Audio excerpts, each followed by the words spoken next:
Bismillahirrahmanirrahim. Assalamualaikum warahmatullahi wabarakatuh. Para pemirsa yang dirahmati Allah, pada perjumpaan kita kali ini, kami akan menyajikan kajian dari Kiai Haji Mukhlason Rosyid dari Mojokerto. Marilah kita simak bersama. Bismillahirrahmanirrahim. Hamdan yuwafi ni'amahu wa yukafi majidah. Ya Rabbana lakal hamdu kama yanbaghi li jalalih. Asyhadu an la ilaha illallah wa asyhadu anna Muhammadan abduhu wa rasuluh. Allahumma salli wa sallim wa barik alaihi wa ala alihi wa ashabihi ajmain. Qala Allah ta'ala fi surati As-Saffah, qala ata'buduna ma tanhituna, sadaqallahul azim. Amma ba'd.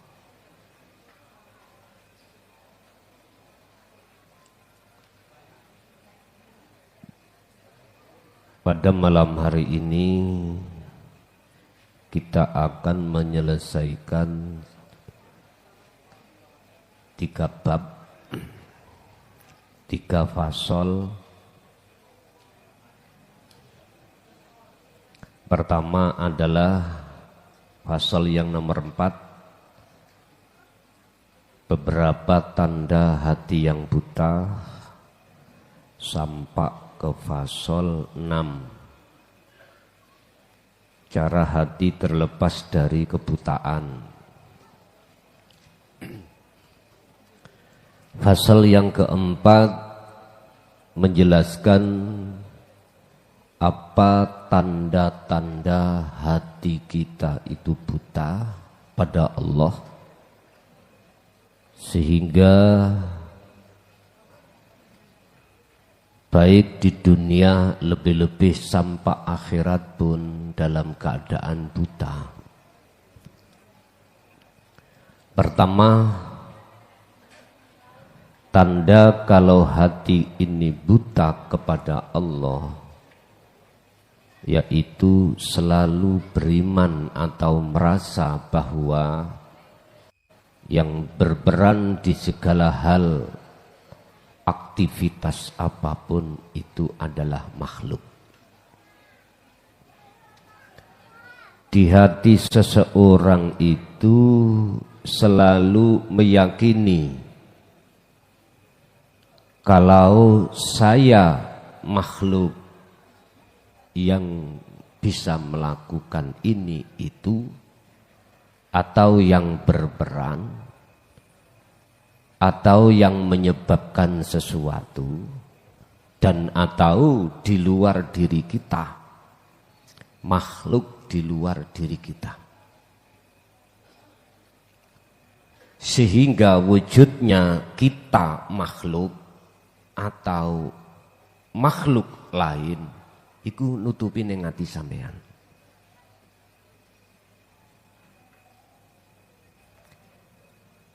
Baik ketika saat jenengan iki ibadah apik murni atau tidak murni, tidak bisa nerombol, tembus terhadap asli sesungguhnya sang aktornya, nggak bisa.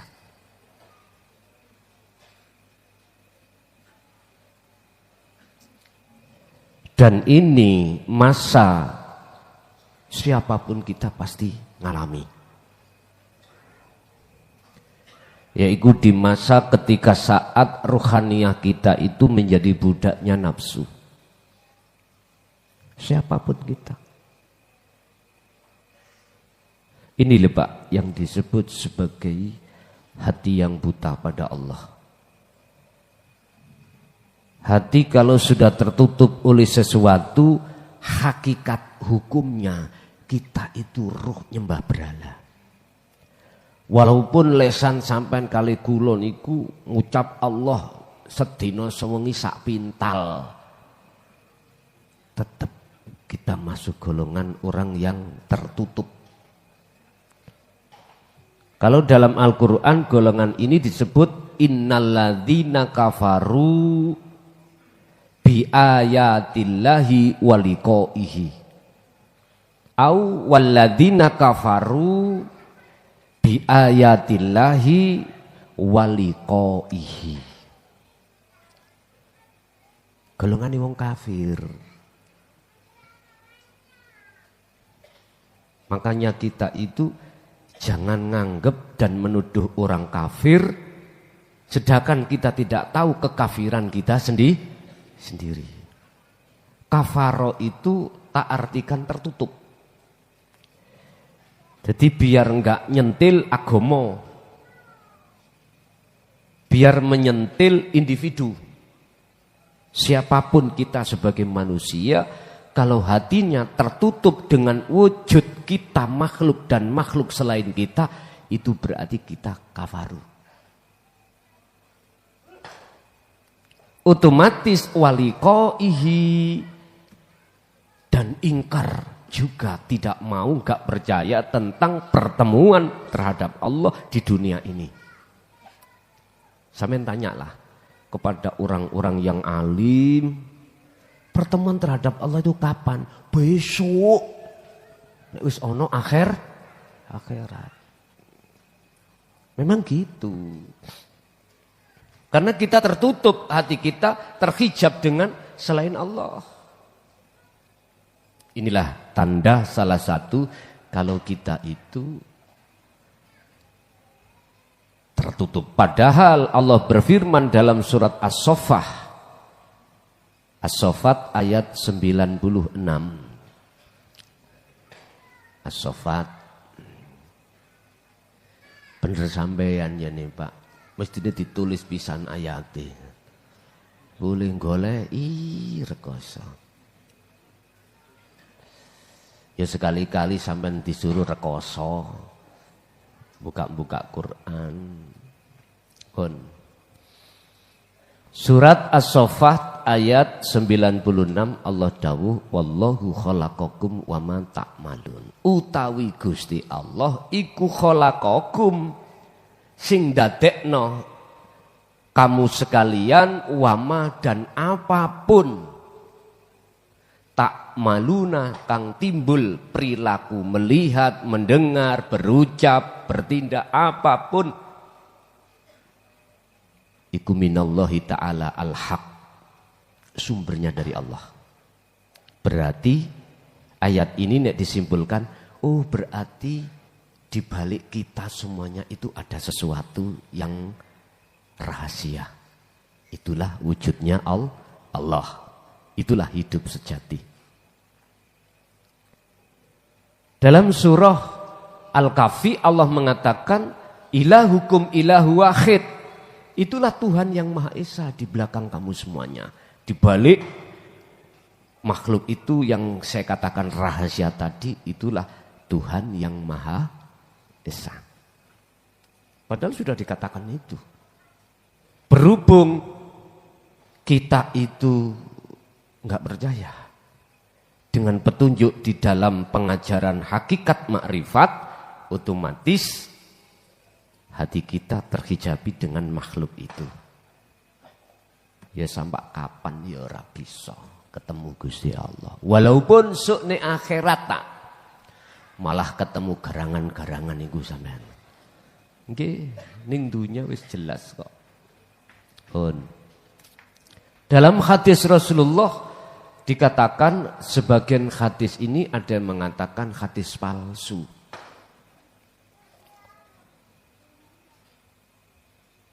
Tetapi di dalam hadis nomor 10 mengatakan ndak, la haula wala quwata illa billah ini benar, sifat manusia itu adalah tidak punya daya upaya apapun untuk melaksanakan apapun, melihat, mendengar, berucap.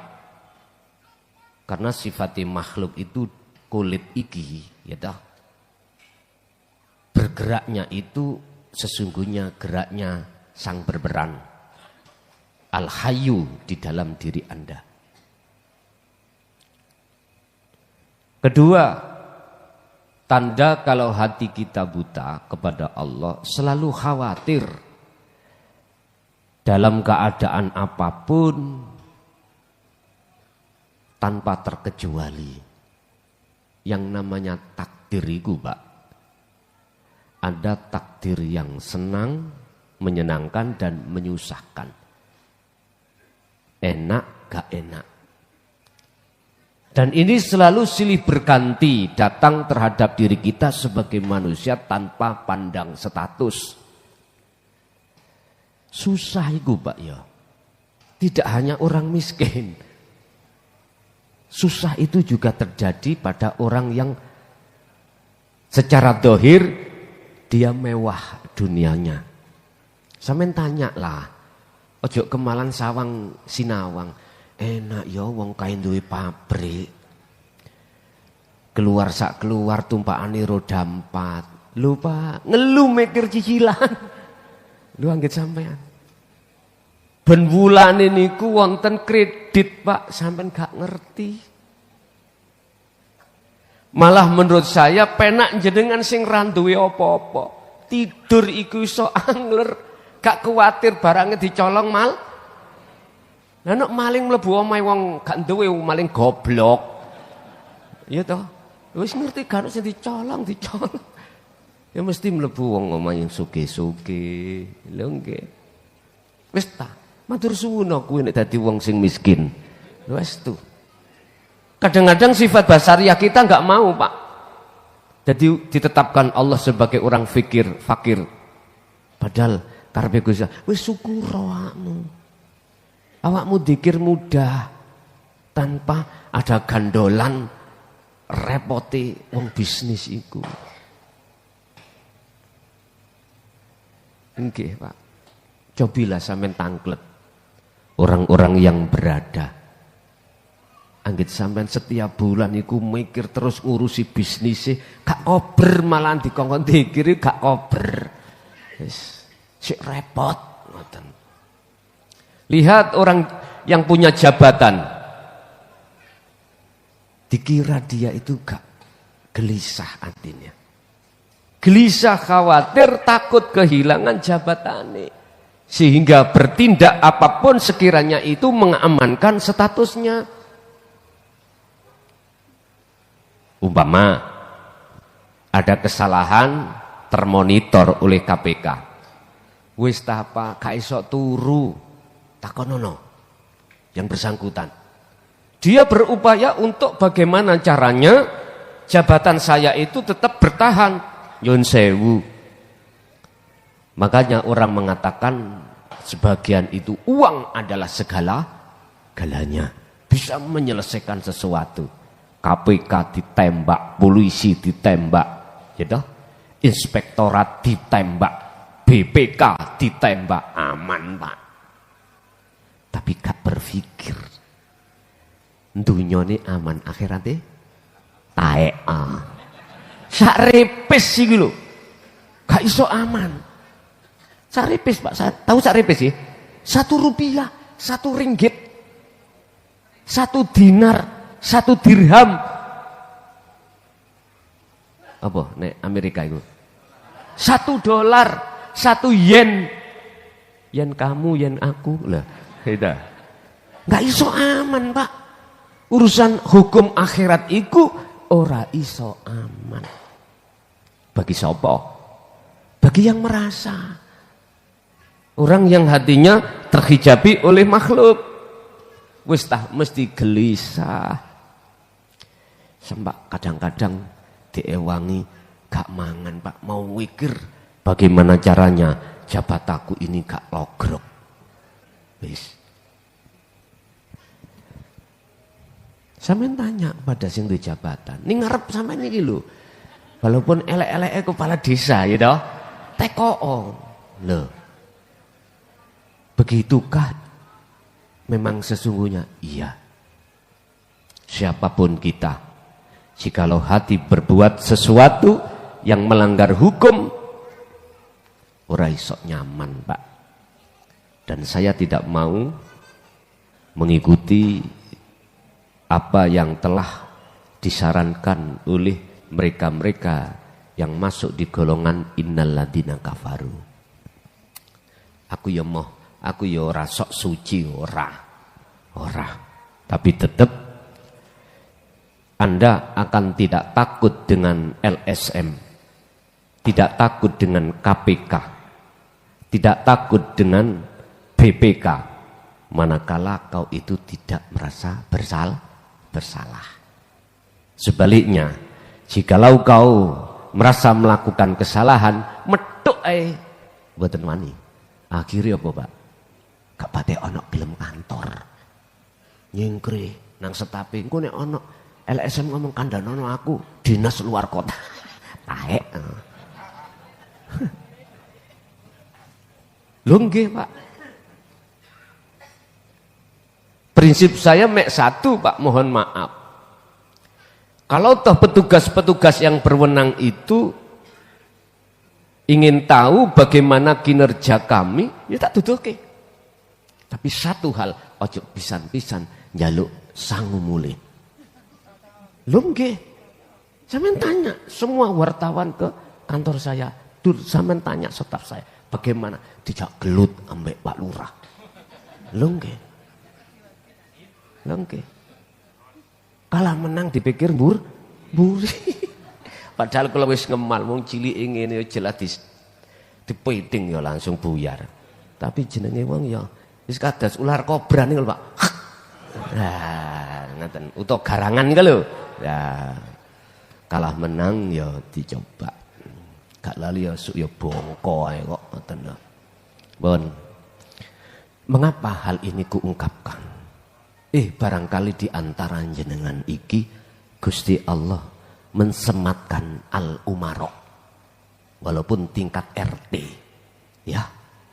Jangan pernah Anda menyalahi hukum. Hati tidak akan bisa dan berani melakukan kesalahan hukum, apalagi ini yang berkenaan dengan hak warga, hak masyarakat, manakala Anda itu betul-betul mengamalkan ilmu tauhidnya. Sebab gini, Pak, jangankan milik orang lain alias bukan hak kita, lah wis betul-betul iku hasil keringat halal diri kita, nggak boleh diakui. Logikane ngoten lho. Ngomong gampang. Gitu? Gampang. Wis. Ketiga, tidak ada rasa percaya diri ketika menghadapi situasi apapun. Rasa ragu dan bimbang di dalam hati manusia jika hati masih memandang bahwa yang berperan segalanya adalah makhluk. Otomatis disitulah yang Allah katakan di dalam surah Al-Isra 83. Mboten wonten mriku keselip ngoten niku. Al-Isra ayat 83 Allah katakan wa idza an'amta lan tatkalane aweh nikmat sapa ingsun Allah. Alal insan ing atase menungso ya a'radha. Mereka itu mengo. Artinya mengo itu gak sadar kalau itu dari saya, kata Allah. Justru dia beriman dari selain saya. Contoh, kalau diwenek undi-undi tak makan, Pak. Contoh ya, contoh. Nah, mang tak lirik ket awal. Kamu kau untune aja coplok.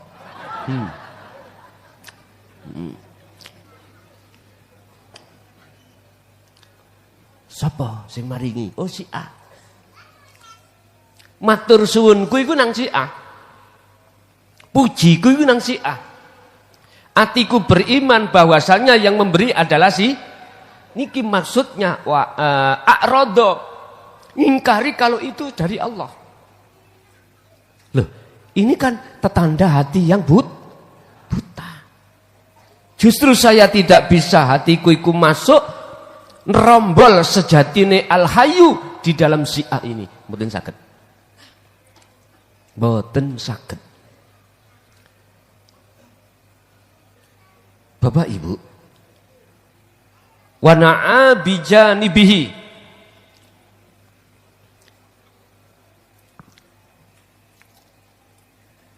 Di samping dia itu berpaling, dan juga menjauh dari Allah dengan sombongnya. Sombong kita. Dikatakan sombong di mana? Mengadakan Tuhan selain Allah. Berbentuk si A. Makanya pujaku sih terhadap si A. Dulu sampai ingat ya. Saya pernah bilang gini. Kalau jenengan iki sik mujane iku hidayah sing sampean trimo, akhirnya sampean iku bisa hati tenang kok mlayune ning makhluk klason, mending tak muda. Tak ngoten ta? Ingat nggih? Mending lebih baik kalau imanmu iku masih menuduh bahwasanya yang memberikan petunjuk, yang bimbing dirimu, hatimu untuk bisa sampai pada Allah adalah makhluk klason, lebih baik saya ngaji dalam keadaan telanjang. Nek wis telanjang gak kira jenengan iki ngurmati, muji apa maneh wong wedok. Belayu sing ya. Kalau boleh ingat tahun 2006 kalau enggak salah. Terus si orang dekat saya sih, nek ana tamu wedok teko belayu tamune. Mbok ketok klason langsung belayu. Ya mbok wong aku turu Seperti itu. Ya sembuh takonono warga ya apa gak. Terus ngoten. Adalah aku ya turu iku ora ngerti apa-apa. Pun. Itu saking nek gak, kalau tidak bisa saya ingatkan sampai seperti itu. Sampai di Banyuwangi saya ditangisi. Jangan gitu Gus, ditangisi. Jangan seperti itu lagi, ditangisi ngoten. Artinya kalau saya posisi keadaan koyo ngono enggak mungkin. Terus aku itu gelem ngaji ku enggak mungkin. Ngoten niku.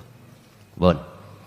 Yang keempat, tanda kalau hati kita buta masih bersarangnya sifat-sifat tercela. Sifat tersebut akan menguatkan di dalam hati manusia namanya pohon basariyah, yang pohon itu akan semakin subur sehingga rasa keakuan makhluk yang berperan semakin kuat, dan inilah yang menjadikan seseorang tidak kenal jati dirinya itu siapa. Niki. Dalam diri jenengan jagati ruhaniyah iki sing dibuka kasafe. Ono pohon luru.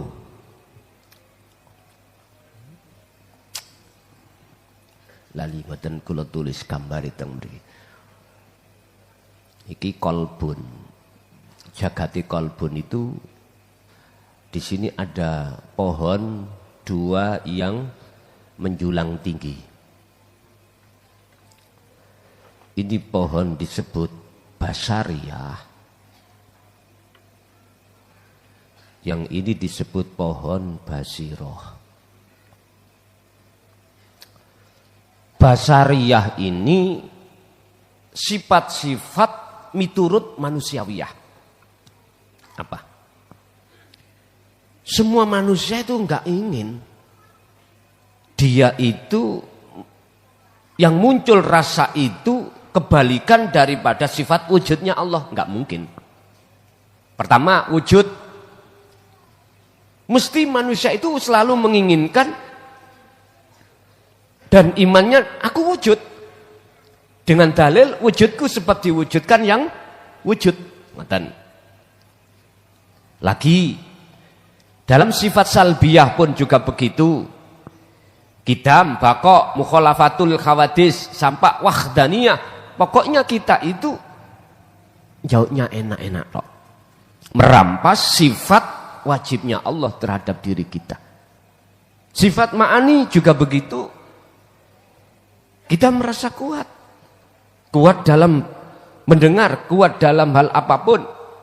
Berkehendak. Kita pun juga merasa kita yang berkehendak. Ini sifat basariyah siapapun dalam diri Anda. Jikalau muncul, mohon maaf, maka ikut tanda pohon basariyah itu tinggi dan subur. Jikalau sifat pohon basariah dalam diri Anda ini subur, iku tetanda pohon basiroh iku layu. Mati mboten layu. Akhirnya enggak berbuah. Sifat yang muncul dalam diri kita selalu takabur, riya. Buahnya itu hasud, buahnya itu termasuk iktimat. Apapun sifat-sifat yang Allah cela, itu bersarang di dalam hati Anda karena pohon basariah itu subur. Subure itu sebab sampean pupuk. Pupuke dengan pupuk apa? Urea ngono. Mboten. Pupuke iku sampean di dalam segi hal apapun jenengan aku ngaji.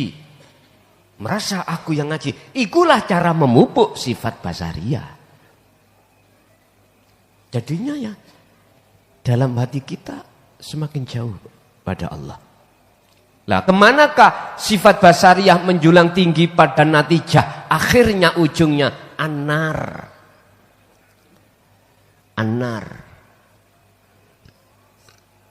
Annarun. Orang syariat mengatakan neraka. Hakikat hati sampean panas. Bisa khawatir, bisa gelisah, bisa takut. Ya itu maksudnya neraka itu, Pak. Berarti neraka itu sudah di dunia ini. Sudah. Terserah sampean penean ning pohon pundi terserah. Pilih penean, apa penean bahasa Indonesia ini? Manjat ya. Manjat di pohon basariah apa basirah terserah Anda. Yang kedua, pohon basirah. Pohon basirah itu akan bisa jenengan pupuk manakala jenengan iki terlebih dahulu melemahkan pohon basariah. Caranya gimana? Nanti disebutkan di dalam bab yang ke-6, cara hati terlepas dari kebutaan. Singkat kata, belajar ilmu tauhid, buahnya pohon basariah itu nggak akan muncul. Wis tak ingat no, tak mentalak no dulurku sing ono torikoh. Ojo muring-muring, temen ojo muring-muring. Kita tahu di dalam dunia torikoh kita dikenalkan tidak hanya ismudat tapi asma, tapi sifat. Dengan sifat-sifat Allah pengenalan itulah tak ingat non jenengan ketika dzikir la ilaha illallah wujudnya dzikir sir itu sebetulnya itu hanya mengambil melogrokkan buah-buah hasud riya itu aja. Tapi berhubung pohonnya tidak kau tebang akan muncullah lagi. Ya pegel lamean. Ya pegel ramari-mari. Nah terus bagaimana biar buah itu tidak tumbuh dan aku sudah tidak mengambil memetik hancurkan jebolen pohon basariah wis tak nggak akan muncul buah. Artinya lepasen keakuanmu sebagai makhluk yang berperan, lepasen ojo rumangsa awakmu. Jangan merasa dirimu yang melakukan. Walaupunlah kau dihadapkan seseorang yang mencuri sesuatu atau orang-orang yang berbuat jelek, sekali-kali tolong belajarlah untuk memandang bahwasanya yang berperan itu hanyalah Allah, bukan makhluk semata itu. Berat Pak nek ono kene, Pak. Masalah perkara elek. Lah ngoten nggih? Berat karena ayatnya ada. Seakan-akan nabrak. Tapi nek jenengan paham gak tabrakan. Apa? Jikalau baik itu datangnya dari Tuhanmu Allah, jikalau jelek dari dirimu sendiri. Kuwi kudu ngerti di belakang dirimu sendiri ono sapa. Lho iki lho. Nek ini sampean leboni sampean temui pasti Anda akan mengatakan khairihi wa syarrihi minallah.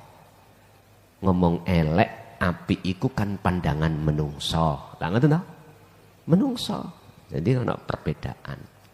Tapi kalau nek memandang Allahnya akhirnya dadi sifat jaiznya Allah, wenange Allah. Wenang nglakokno ngene, wenang nglakokno ngono, ya wis urusane Gusti Allah.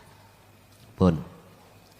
Terus apa bahayanya jika hati buta pada Allah? Seluruh manusia mengharapkan segala amal perbuatan itu diterima oleh Allah dengan sempurna. Tapi masih saja hati bersikap egois dan tidak berakhlak ilahiyah. Itu tadi maksudnya tidak berakhlak ilahiyah. Hati kita tidak berhakikat ketika menghadapi kondisi ibadah apapun. Hal ini yang menyebabkan amal belum bisa diterima oleh Allah. Kelalaian hati kepada Allah yang seperti inilah yang menyebabkan tertolaknya suatu ibadah di sisi Allah. Sebab adanya perbuatan syirik khafi. Syirik khafi itu yaitu tadi dalam hati ngakui rumongso kita yang melakukan apapun bentuk ibadah. Hati tidak menghadap ke esa tapi ke nama atau ke sifat, alias menghadap ke isi langit dan bumi. Itulah sebagai sifat Allah. Hal ini Allah terangkan di dalam surat Al-An'am ayat 79. Inni wajjahtu wajhiya lilladzi fataras samawati wal arda hanifan wa ma ana minal musyrikin. Iku surat Al-An'am ayat 79. Ayat itu menjelaskan bahwasannya Nabiullah Ibrahim sudah tidak dikatakan golongan orang yang menyekutukan Allah karena hatinya, wajah ruhnya itu menghadap wajah Allah. Bentuknya apa? Dalam hati beliau sudah tidak ada wujudnya pengakuan dirinya. Sehingga rasa yang muncul di dalam hatinya adalah aku Allah. Hanya ini. Tapi ayat penjelasan bab ini bahayanya adalah jenengan iki, mohon maaf, amaliyah tidak akan diterima oleh Allah di sisi Allah manakala dalam hatimu merasa dirimu yang melakukan. Jika di dalam hati ada syirik sebesar biji, niscaya tidak akan Allah izinkan masuk di dalam rahmatnya. Artinya secara syariat, kalau jenengan ati si ono syirik sekecil apapun, bahasa syariat jangan harap bisa ambu baune surga, gak iso. Mlebu enggak, baune ora kok. Lah iki akhirnya bahasa syariat jenengan disiksa dulu di dalam neraka entah berpuluh tahun kapanpun, gak ngerti. Iku urusan Gusti Allah. Bon. Lah, mengapa ketika saat hati ada syirik segala perbuatan amaliyah itu tidak Allah terima? Hal ini Allah jelaskan di dalam surah Al-Maidah ayat 27. Surat Al-Maidah ayat 27. Mana tadi? Watslu alaihim naba'abna adama bil haq. Kita ambil potongan langsung, qala innama yataqabbalullahu minal muttaqin. Artinya qala dawuh sapa Allah innama yataqabbalallah. Angin pestine ora bakal nrimo sapa Allahu Gusti Allah minal muttaqin, amaliyah itu minal muttaqin iku saking kecuali wong sing bertakwa. Artinya Allah hanya menerima amaliyah itu jikalau amaliyah itu didasari dengan hati yang takwa. Hati yang takwa itu hati yang telah melepaskan rasa keakuan diri sebagai makhluk yang melakukan. Makanya Allah dawuh, sesungguhnya amaliyah yang hanya aku terima adalah amaliyah yang bersumber dari hati yang bertakwa. Berhubung hati kita ada syirik khafi, maka ketolaklah. Berarti bahayanya hati yang buta pada Allah adalah segala amal perbuatanmu iku ditolak.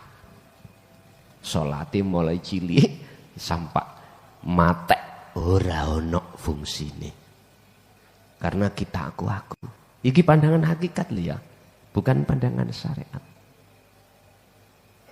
Pandangan hakikat. Mengapa demikian? Ada di golongan syariat mau naik ke golongan hakikat. Supaya nilai mutu ibadah itu betul-betul di mata Allah semakin baik. Berbicara tentang masalah syirik ada dua.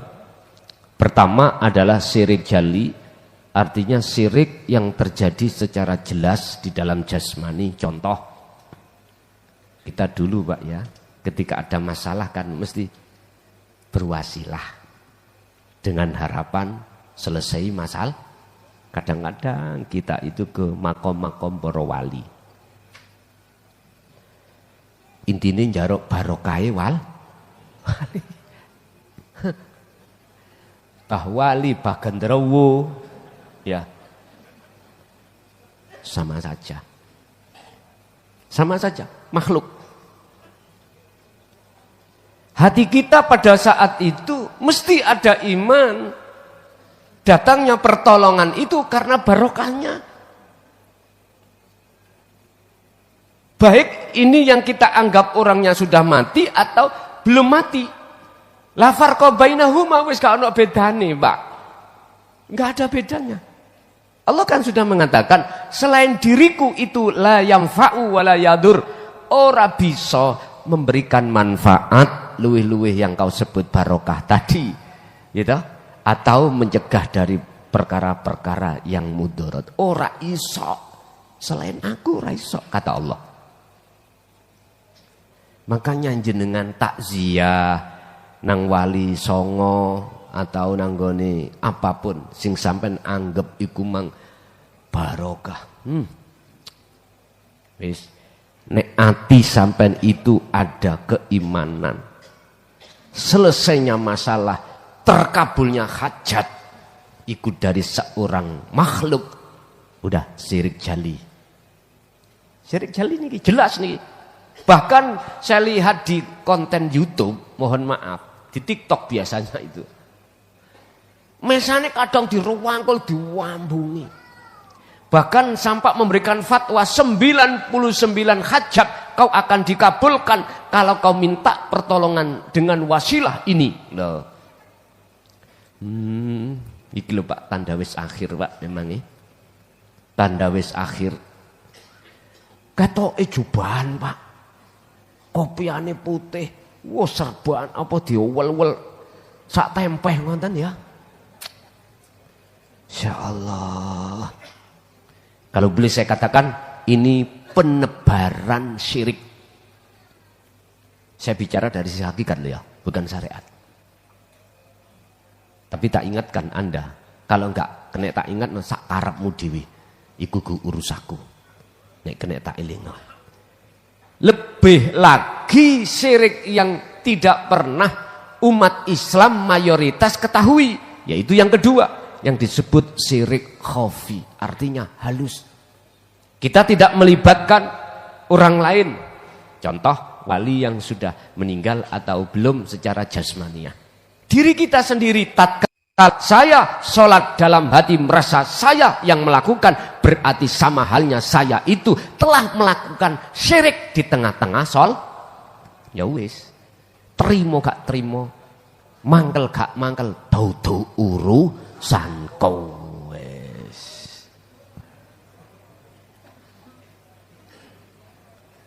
Terus ngene pertanyaan, nek ngoten Gus, wis mboten calat, poso, poso. Nah terus mau meneng ae, ya mau. Nek jenengan kaya ngono ya aja mangan, aja ngombe, aja rokok.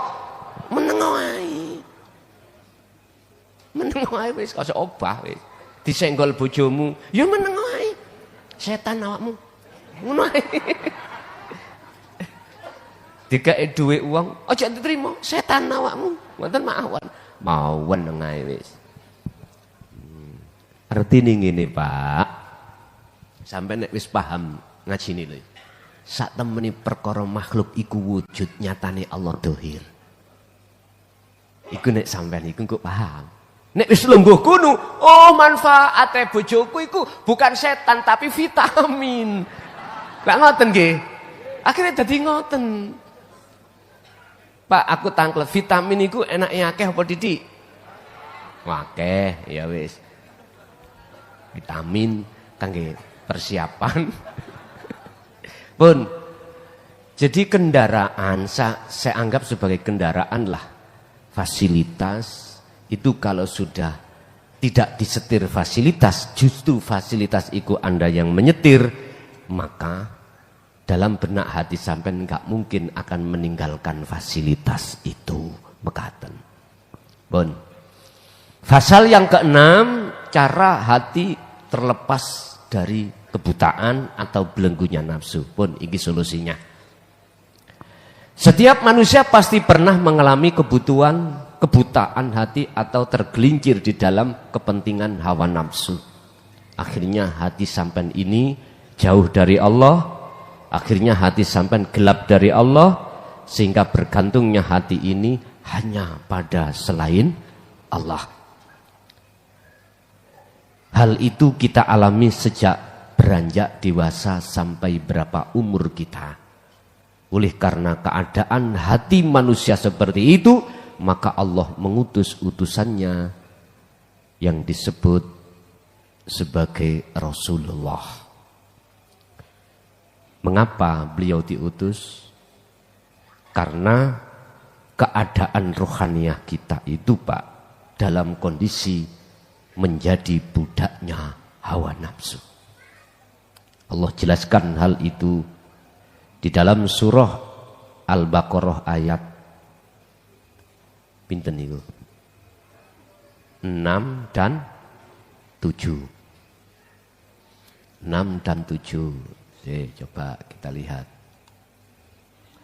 Al-Baqarah ayat 6 dan 7. Innalladzina sak temene akeh wong kafaru kang padha tertutup atine iku sawaun padha uga alaihim ing atase mereka apa andar tahum,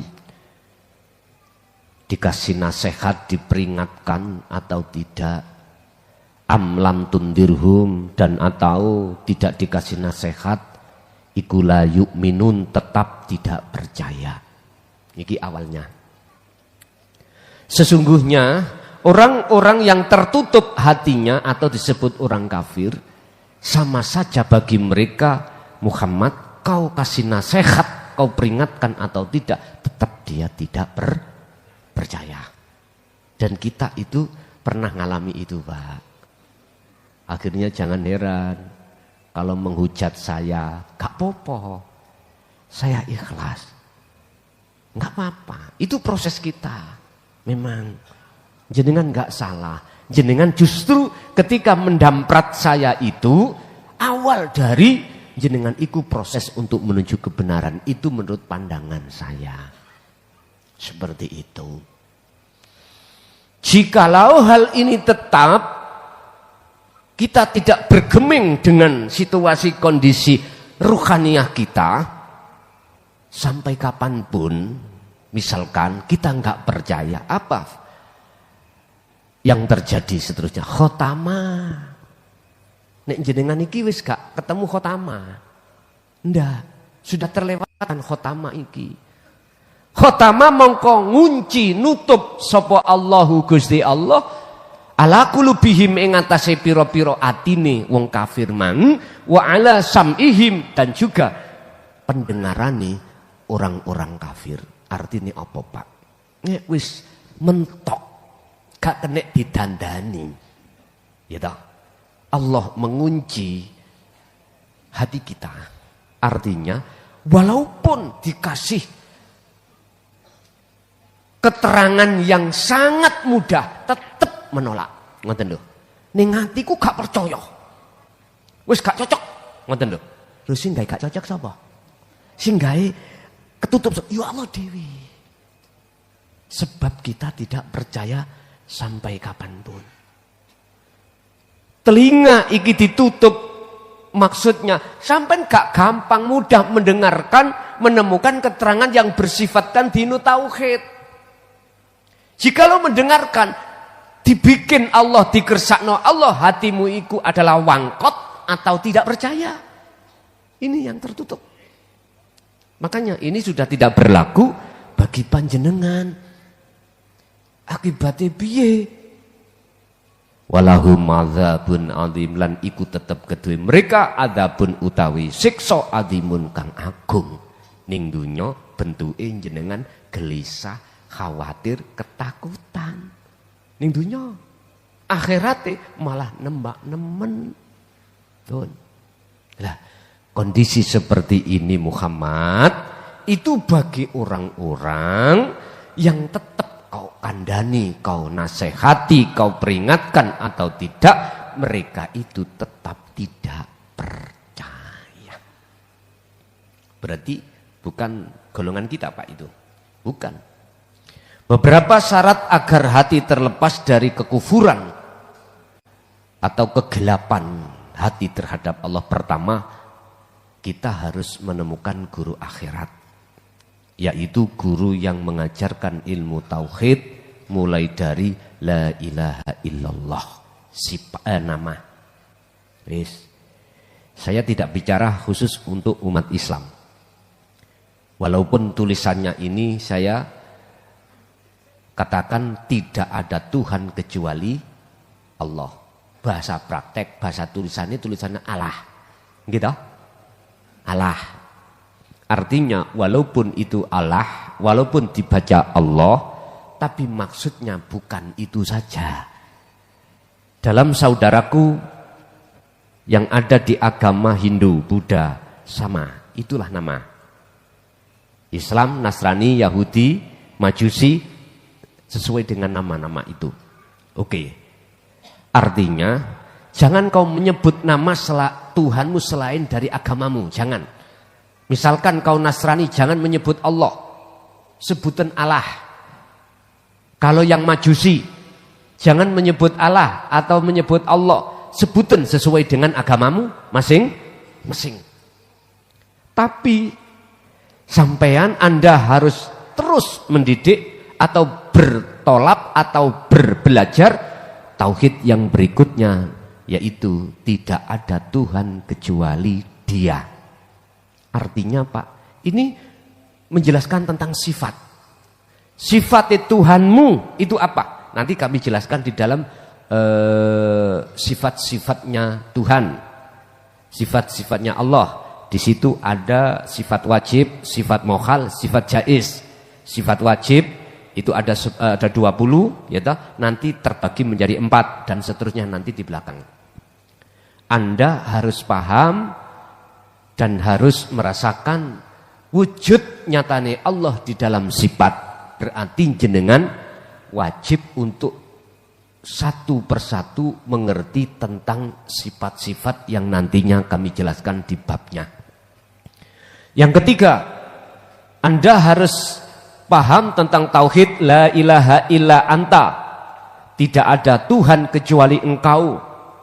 Tadi pertama nama, ya, adalah nama pertama Allah, isim.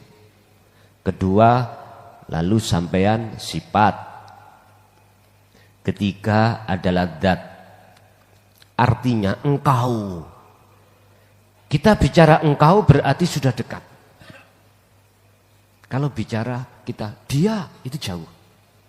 Kalau bicara kamu, Engkau, berarti posisi yang kita ajak bicara dekat sekali. Entah di belakang, entah di kiri, kanan, di atas, bawah, di dalam dan di luar. Engkau. Hal ini Allah jelaskan di dalam banyak surat yang mengatakan bahwasanya aku ikut dekat, kata Allah.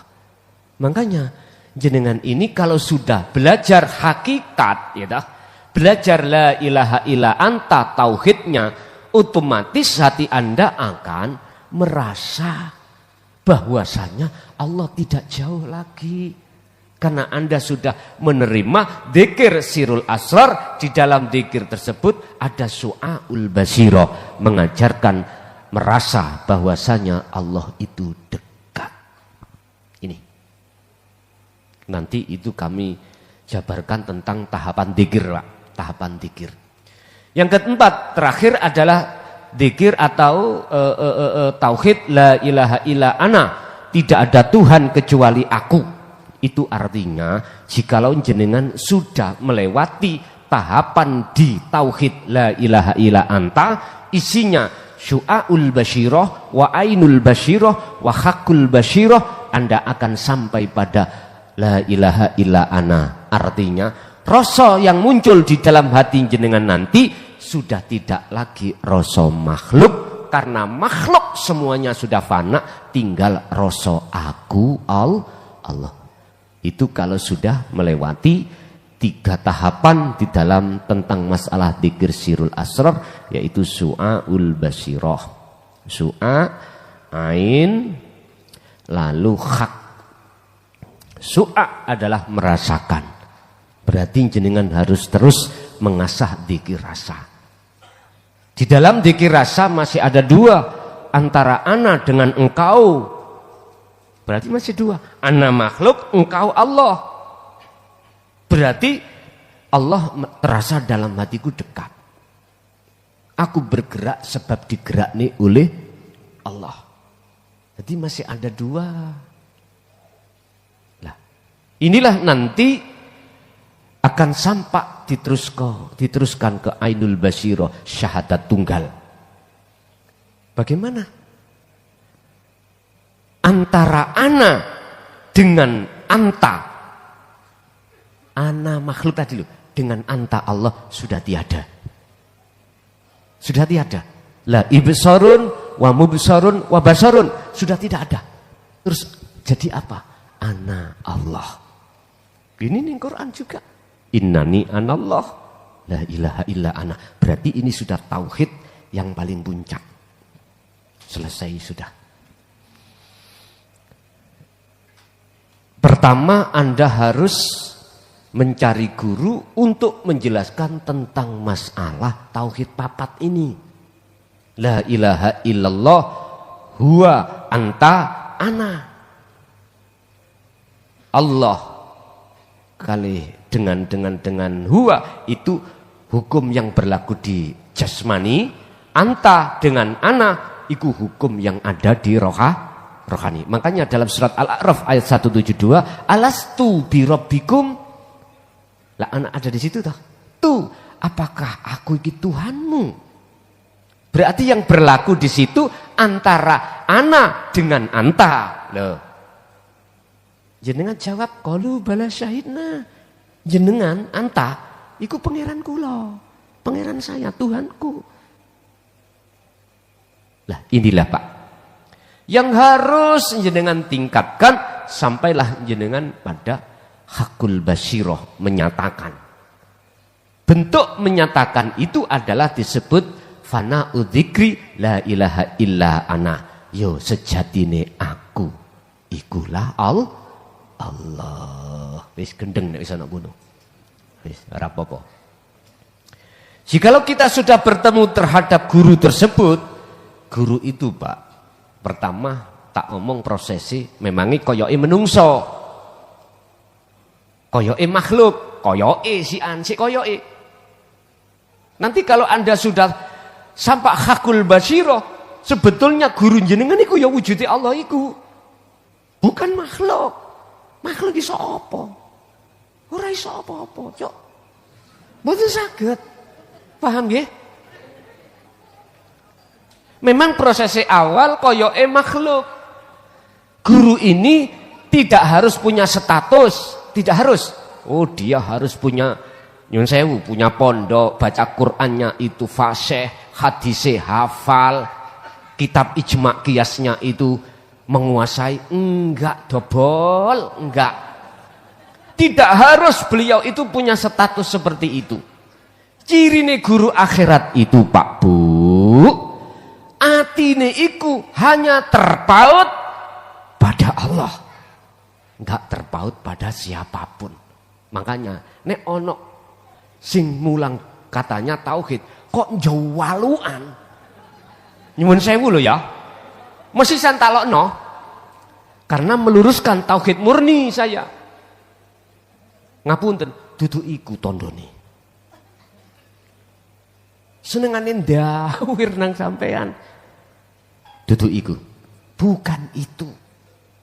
Bukan.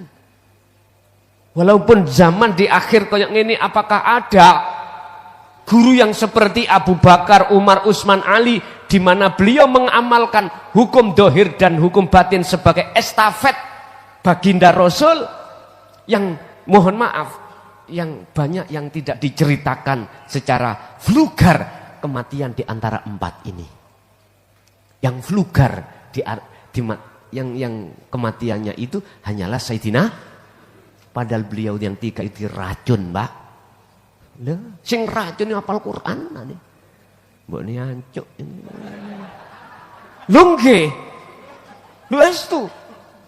Artinya apa? Guru akhirat itu tidak harus punya status pandai baca Quran, pandai hadis, ijma qiyas. Enggak, bisa jadi guru itu mohon maaf enggak punya status apapun, tapi apa yang muncul di dalam hatinya selalu menarik hati sampean supaya ingat dateng Gusti itu. Makanya sampean di bojo kaya ngono man-manen ojo disia-siakan, golekane lu angel. Nek gak gelem ngramut dekeken pondok kene wis ngoten mawon ae. Lah apa bingung? Dekeken pondok kene. Golek oliyakmu ben arek ana kuno. Wis ngoten mawon. Wis ana kuburane. Wis, nggih, pengurus sudah beli tempat kuburan toh? Wis. Ojo khawatir ana kene engko aku mati dikubur endi. Halah, nek anak nggone tak centelno nang peneret. Wis ngoten mawon nek bingung-bingung, ora usah bingung. Makanya kene arek pondok sing kholwat ning kene kok kematen, ya tak bel keluargane dikubur ning kene apa ning omah. Nek kubur ning omah ya diterki ning omah. Nek dikubur kene wis sudah, pondok sudah ada tempat kuburane kok. Nek sik kurang gampang, Pak. Diduduk sing jawero. Ya nasibe sing ana jero dhisik. Apakah 5 meter atau 10 meter dhisik deleno wisor, cek ana tengerane awakmu mati dhisik piye. Ngoten to. Enak kejoboran ning jero.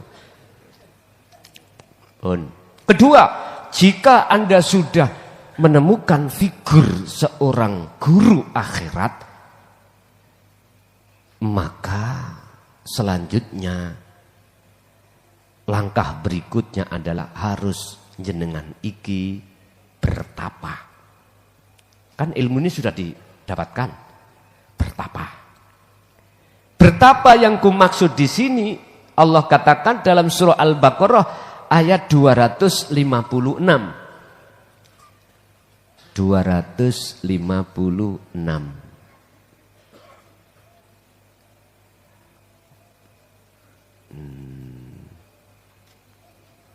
La ikraha fiddin qad tabayyana rusdu minal ghayy. Tidak ada paksaan bagi kamu sekalian wahai manusia tentang ajaran yang dibawa oleh Rasulullah, yaitu qad tabayyana rusdu minal ghayy, yang intinya ajaran untuk membebaskan ruhaniyahmu dari belenggunya hawa nafsu. Enggak ada paksaan. Artinya Pak, dari ayat ini loh saya tidak mau dan enggak berani nyalahkan pada orang yang tidak menerima. Karena tidak ada paksaan. Dan ini selalu dipegang oleh baginda Rasul. Sehingga ketika beliau dilokni yo gak balik ngelokno, dicaci yo gak balik nyaci dan lain sebagainya. Justru beliau itu menghormati atas semua inisiatif mereka itu. Faman yakfur bittaghuti wa yu'min billah. Barang siapa yang betul-betul mau meninggalkan tauhid, tauhid itu berhala, yaitu perkara yang menutupi hati sampean kali kula, pengakuan makhluk. Maka wa yu'min billah, Allah akan meletakkan posisi imanmu betul-betul imannya ihsan. Artinya kau betul-betul berimannya itu hanya pada Allah Al-Haq, Al-Wahidul Ahad. Di situ berarti tujuan jenengan kholwat, tujuan kita itu uzlah, menenangkan hati dari persoalan wujud selain Allah, baik di tengah-tengah ramai atau di tengah-tengah sepi. Itu sebetulnya Anda ini diproses Allah, hati bisa keluar dari kegelapan. Itulah proses Allah membersihkan kotoran hati panjenengan. Dibersihkan. Kalau istilah bahasa kisah Kanjeng Nabi, diblekrek dodone beliau oleh malaikat mukarrabin, disuceni kotorane hati dengan air zam-zam, termasuk hasud, kotorane riya, takabur, diberseni oleh malaikat mukarrabin. Gampangane jenengan niki kholwat itu dibedel Gusti Allah, ati sampean kali kula lewat warid, terus disucikan hati sampean dengan at-taqwa, ilmu, amal, inilah sing disebut ma'ul hayah atau ma'ul zemzem.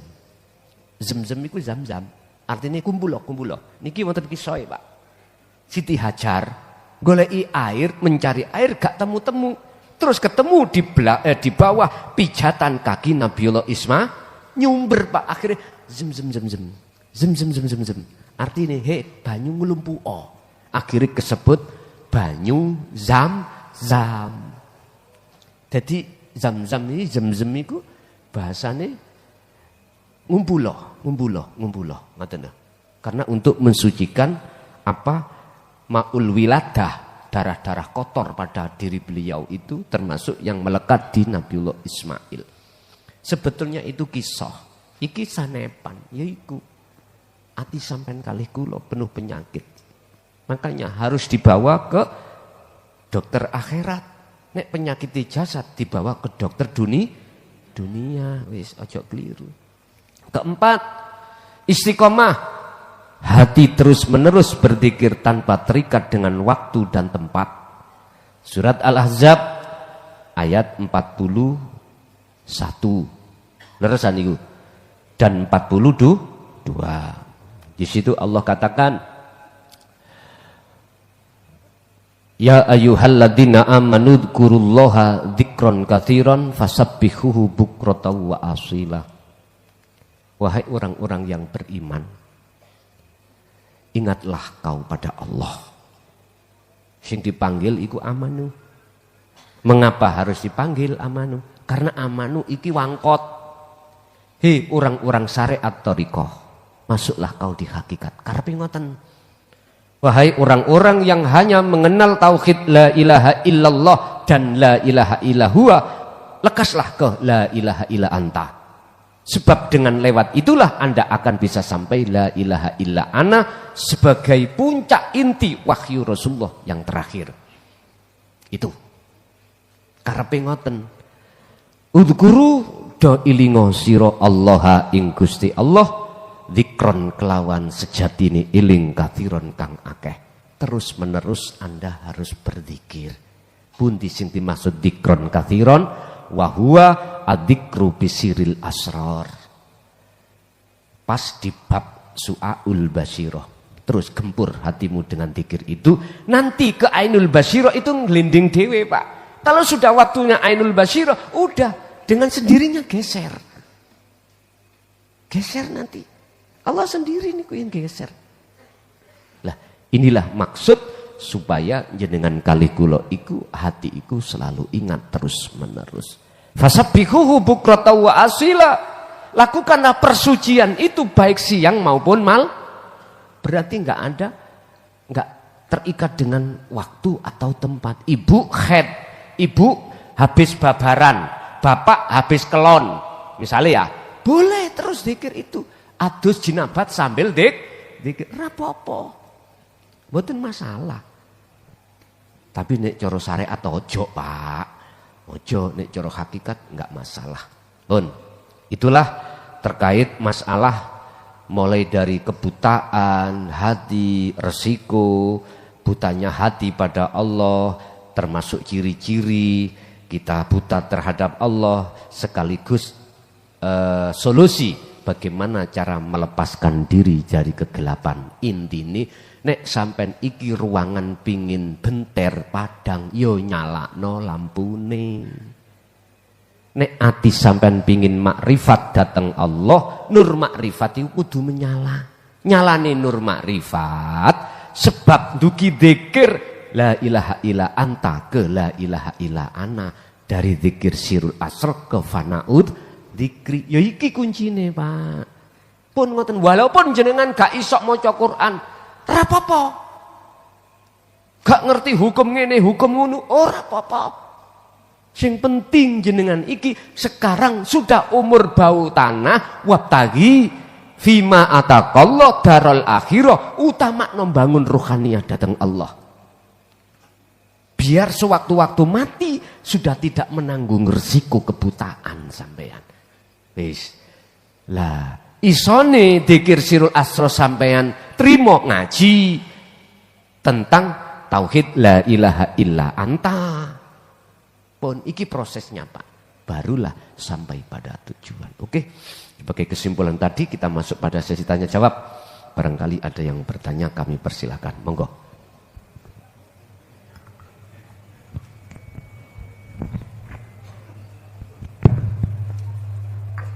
Bismillahirrahmanirrahim. Yang kami hormati Abah Guru, yang kami muliakan, yang kami cintai, dan para jamaah sekalian yang dirahmati Allah Subhanahu wa taala. Assalamualaikum warahmatullahi wabarakatuh.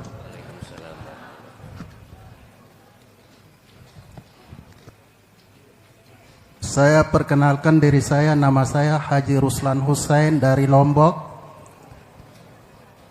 berdomisili di Maluku Utara, Kota Madya Ternate. Oke. Pertanyaannya, Bismillahirrahmanirrahim. Man nazara syai'an ma yarallahu bihi kanazarahu batilan. Barang siapa melihat segala sesuatu kemudian tidak melihat Allah di dalamnya, maka penglihatannya batal atau sia-sia. Dan pertanyaan yang kedua, Allah mengatakan, akulah Allah, Allah pun aku, dan Muhammad adalah diriku dan melihat diriku. Mohon kepada Abah Guru dijelaskan secara hakikat. Demikian dua pertanyaan. Mohon maaf atas segala kekurangan. Wabillahi taufiq wal hidayah. Wassalamualaikum warahmatullahi wabarakatuh. Waalaikumsalam warahmatullahi wabarakatuh. Barang siapa yang tidak bisa memandang sebenarnya Allah yang ada pada seluruh makhluk, syuhudul wahda fil kasrah, maka batalah semuanya. Ini sebetulnya ada kaitannya dengan amaliyah yang hatinya itu tidak mingkol bin zahidin, akan tetapi mingkol bin rohibin. Atau di dalam surah Al-An'am 79, tidak ini wajah tu wajia, tetapi menghadapnya hati itu terhadap lillahi ma fis samawati wal ard, menghadap sifatnya. Sifatnya adalah kekuasaan berupa wujudnya langit dan bumi. Saya tegaskan, sholat yang seperti ini, Pak, masih Anda mengatakan insya Allah diterima karena syarat rukun Salat tercukupi. Sampai ini kayak biyen dibujuki gak ngandel. Kok bisa saya mengatakan itu? Tanya pada yang bermakola. Adakah hukum kepastian dirinya diterima? Ora iso Pak ngomong. Mbuh yo. Mesti gitu. Mosok sih hukum itu adik bahasa embuh. Aku yo gak ngerti.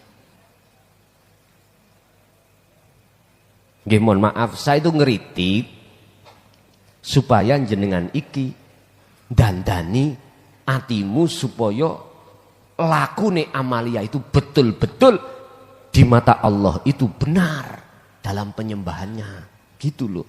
Mboten terus kula nih nyalah orang pun salah paham sampean. Amaliyah apapun yang terjadi pada diri kita tatkala apabila hati ini tidak bisa memandang, dikatakan tidak bisa bersaksi terhadap yang sesungguhnya Allah, maka batal Pak seluruh nilai amaliyah kita. Pun percaya gak percaya dudu urusanku, bukan urusan saya. Terserah. Lah solusinya bagaimana? Ya pandanglah yang sebenarnya, karena orang menyembah itu wajib hukumnya itu bertemu yang disembah. Begitu. Yang kedua, terkait pernyataan sesungguhnya aku itu adalah Allah dan Muhammad itu sebetulnya adalah diriku sendiri. Ayo gak munting meneng ini. Ayo. Pertanyaan dugi Lombok, Maluku. Sebelum kami jawab, saya permios. Ngerti permios? Permisi terhadap dulur-dulurku yang ada di ulama syariah ya. Mohon maaf sekali lagi. Bukan maksud kami itu ngerusak aturan, enggak, cuman ngelurusno kebenaran itu bagaimana. Gini loh Pak, lewat surah Al-Hadid ayat 3, di situ ayat 3 yang menyatakan bahwasanya huwal awwalu wal akhiru wadh-dhahiru wal batin. Kita akan meyakini wujud Muhammad adalah wujudku secara dohir. Iku manakala jenengan ini sudah detik-detik diletakkan Allah di alam ahad, wis titik. Yaitu alam ketunggalan, keesaan. Kemarin saya bahas alam musyahadah itu alam kebuka ego IP Allah, dan di dalam alam itu hanya wujud Allah bloko, hanya Allah fakot. Lah roh nanti kemana? Mboten enten. Nama-nama ruh, nama apapun sudah tidak ada, tinggal namaku Allah. Pun niku dak pun. Sehingga dia itu tidak hanya wujud nyatane Allah batin aja, bahkan sampai zahir. Mengapa sih Allah itu melahirkan wujudnya batin supaya ngosir wujudnya makhluk? Maksudnya ngeten.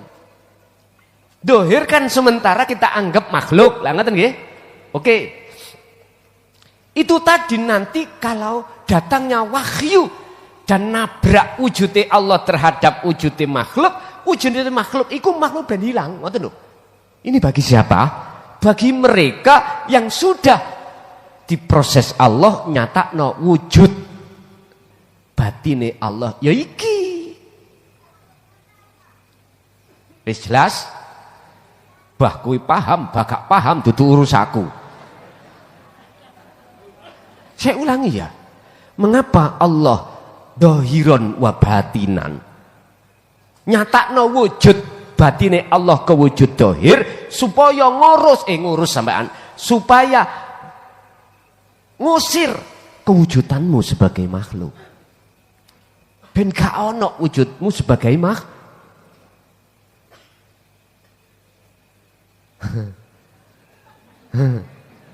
Sik ngelu. Padha.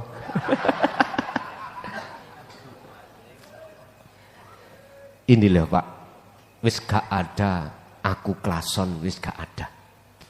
Aku unde-unde ya wis gak ada. Aku nama-nama makhluk wujud enggak ada. Tinggal nama aku Allah. Nyun sewu. Ini jikalau kasaf sampai buka, seluruh wujudnya makhluk ini ngomong aku Allah, aku Allah. Berzikir seperti itu. Bahkan di dalam Al-Quran juga Allah terangkan bahwasanya gunung-gunung podo bertasbih, sama bertasbih, tumbuh-tumbuhan sama bertasbih. Ya itu nanti karepnya di situ. Gak gendeng ben kapok. Boten Pak, gak apa-apa. Gendeng sampean datang Allah iku luwih apik daripada gendeng nang bojone wong li. Lha wis ngoten mawon prinsipe. Jadi Muhammad nafsihi, maksudnya wujud sejatiku adalah itu kalau jenengan sudah kefanaan masyiwallah, baik secara batin lebih-lebih secara dohir. Lanjut.